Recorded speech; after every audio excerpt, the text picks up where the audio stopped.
بسم اللہ الرحمن الرحیم۔ السلام علیکم۔ ایک دن موسیٰ علیہ السلام کسی راستے سے گزر رہے تھے کہ ان کے دل میں خیال آیا کہ صرف میں ہی اللہ کا ذکر کرتا جا رہا ہوں اور کوئی نہیں۔ تو اللہ نے تمام جانداروں، درختوں، پتوں کو حکم دیا کہ ذکر کی آواز بلند کرو، تو ہر طرف اللہ کے ذکر کی آواز بلند ہو گئی۔ تو موسیٰ علیہ السلام سجدے میں گر گئے اور کہا، اے رب کائنات، کیا زمین کے نیچے بھی تیرا ذکر ہوتا ہے؟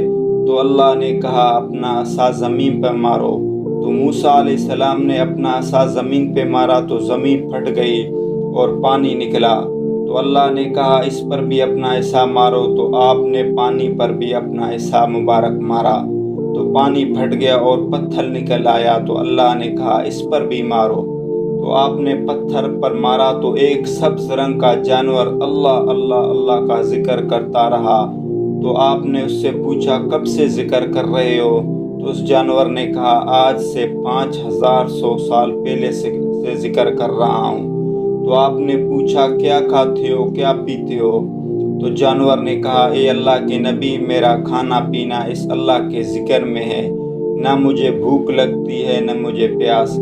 اے اللہ کے نبی، اب تم جاؤ، کیونکہ جب سے اللہ نے مجھے بنایا ہے میں نے کسی سے بات نہیں کی، کہیں ایسا نہ ہو اللہ مجھ سے ناراض ہو جائے۔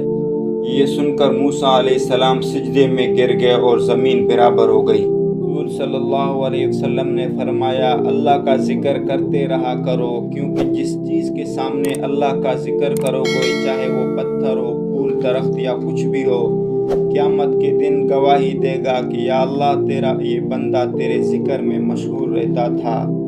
حضور صلی اللہ علیہ وسلم کی دوسری حدیث ہے کہ اللہ تعالیٰ نے فرمایا، میرے ذکر کے لیے وقت نکالو، میں تمہارے کام میں برکت عطا کروں گا، ورنہ دنیاوی کاموں کی کثرت تم پر اس قدر مسلط کروں گا کہ تمہیں فرصت ہی نہ ہوگی اور سکون سے محروم رہو گے۔